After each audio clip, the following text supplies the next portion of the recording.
There are moments when the known world offers no explanation, only a sudden impossible shift. Welcome to the Charon Files. The stories you are about to hear are testimonies from living witnesses of what moves beyond understanding, of what refuses to be explained. Each of them stood at the edge of what is known and looked into what lies beyond it. My name is Charon, Ferryman of the Dead, the one who waits at that edge. What follows is what they brought back. May they prepare you for your own future encounters. Across these many collections, I have presented accounts that probe the boundaries of human understanding, testimonies where the fabric of reality seems to bend, or where an unseen hand appears to guide or warn. These are not merely passive observations. They are often interactions, subtle or dramatic, with forces that operate beyond your waking comprehension. Tonight's collection brings forth experiences where life itself seems to be influenced by an active, yet hidden, intelligence. Some find themselves preserved by an unseen force. Others navigate their existence under the strictures of an invisible entity, and some are granted a profound, unsettling premonition. These are the moments when the unseen world asserts its undeniable presence, shaping fates and revealing truths that defy all logical explanation. Earlier, in episode 6, Jessica from Savannah, Georgia, recounted receiving aid from a nurse other hospital staff seemed unable to perceive. Tonight, we turn to Anna, whose testimony speaks to an impossible moment of intervention. I was hiking at Gay City State Park in Connecticut during spring a few years ago. My wife was pregnant, so I had gone by myself. I like to take my time and enjoy the outdoors or weather. So I was taking the longest outer circle you can. I think it's about 5 miles total. This is in the middle of the woods. I was about halfway through, and at this point in the trail there's a downhill section that is all rocks, anywhere from soccer ball to yoga ball sized. They make up the entire downhill path, so you either have to walk on them or around them. I like running up hills and down the hills, so I started doing what I always did many times before, hopping from rock to rock down the hill. I was about halfway down the hill when I can't explain what happened to me. I missed a stone or something, but the next second, instead of eating shit, I was floating through the air. I remember seeing the ground moving under me like I was being carried through the air. Then blackness. I woke up lying on my arms or stomach, miraculously in a space between all the stones just large enough for my body. My legs were behind me, resting on a stone. My shins had deep welts from where my legs had fallen on the stone behind me. I remember looking up at the hill and the space where I fell, then called my wife to tell her what had happened, and I was okay. No other part of me was hurt or injured in any way. I went back a couple days later, and the strangest part? I scoured that same hill for the spot where I fell, and I could not find it. There was no space anywhere in the rocks for someone to fall like I did. I should have slammed my head into a bunch of rocks and either been seriously injured or dead. I can't explain what happened, and it still shakes me thinking about it now.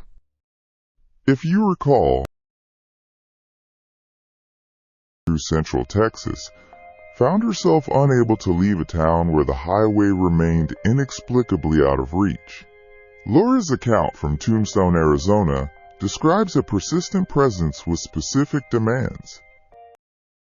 Every night, something walks down our street whistling softly. It starts at 3:03 a.m., moves past our house, and fades towards the cul-de-sac.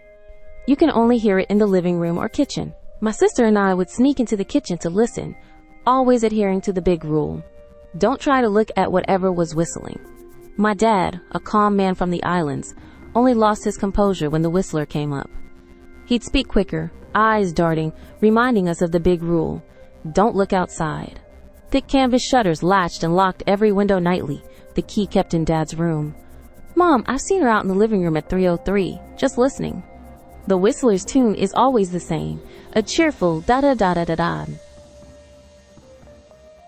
Our luck was A, million little blessings, as Mom called it, radio contests, good weather, no crime, vibrant gardens. But the main reason we stayed was my sister Nola. She was born very sick with lung issues. We moved here, and Nola started getting better. Doctors were baffled, but we understood that for every miracle, looking for the whistler brought bad things. 7 years ago, our welcoming committee arrived with casserole and a manila folder. They spoke privately with my parents, explaining the whistling 3:03 to 3:05 a.m. It was quiet, harmless, they stressed, as long as we didn't look. Looking, they warned, changed luck, sometimes tragically.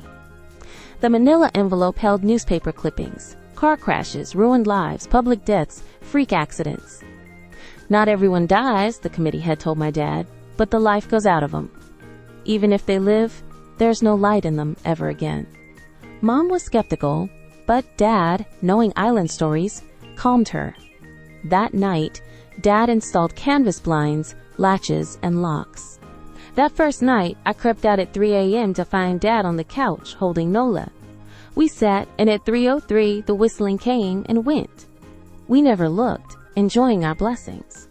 Nola grew strong. Dad joined the welcoming committee, his face telling us if new families believed. A family moved in across the street. Their son, Holden, 12, stayed with us one night. He immediately asked, "Do you know who was always out there whistling every night?" Nola and I exchanged a glance. "We don't talk about that," I said, but he shrugged off our warnings. Holden grew antsy. After my parents went to bed, Holden stood up. "Have you ever even tried looking? It's nearly time." It was almost 3 a.m. He ignored my protests. "I can't look because my dad hides the key," he said. "So does our dad," Nola replied. "No, he doesn't," Holden grinned. "Your dad locks the blinds, but he doesn't hide the key. He keeps it right on his normal keychain." My stomach dropped. Dad hadn't bothered hiding the key anymore. Holden continued. "On my way, I may have peeked into their room, seen your dad's keychain on his nightstand, and borrowed the key to the blinds." Nola and I stared. "You're lying," I said. "You can check if you want," he shrugged. "Just open your parents' door and look." I told them to stay, then hurried to my parents' room. I was more scared of an open window with the whistler outside.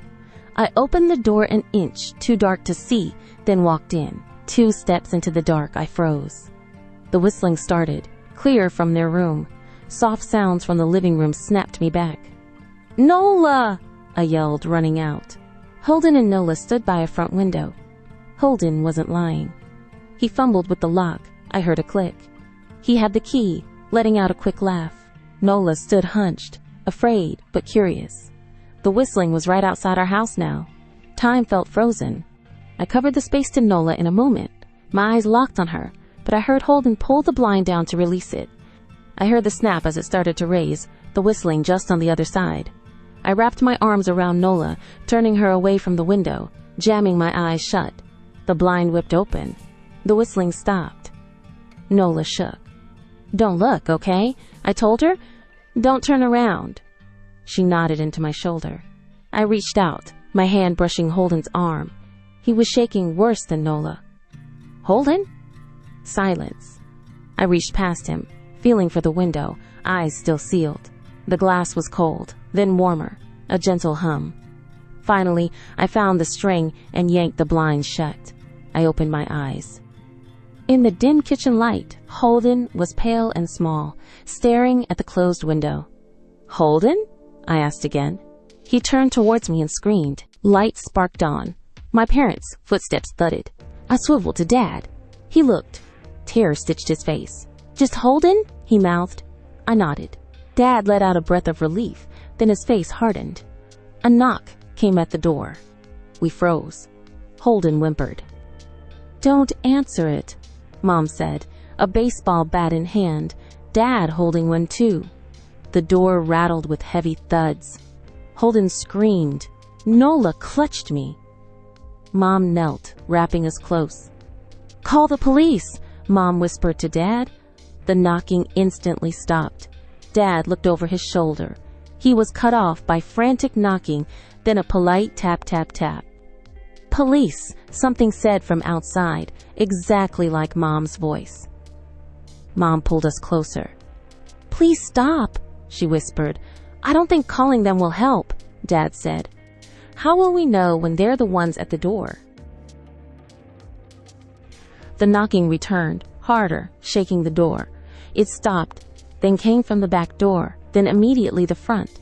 Front to back, back to front, loud then quiet. Suddenly it was both doors, heavy blows, then rapping against all windows and walls, like we were inside a drum. "Stop!" Holden yelled. The knocking died. "I won't tell," Holden said, staring at the door. "I promise I won't tell anyone what I saw. Just please go away." We waited. Holden had looked through. Holden sobbed. Dad held him, but offered no false comfort. The tapping went on all night.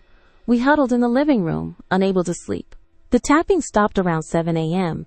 We waited 2 more hours before Dad opened the blinds, making us go to his bedroom first. "It's done," he said. Holden's parents returned at lunchtime. My parents walked Holden home, staying inside for a long while. Nola stuck to me all day. My parents returned grim, refusing to discuss. By Thursday, a moving truck was in their driveway. Nola and I watched them pack. Holden and his parents looked tired, pale, with grim mouths and lightless eyes. They were gone before sunset. I remembered the welcoming committee's words.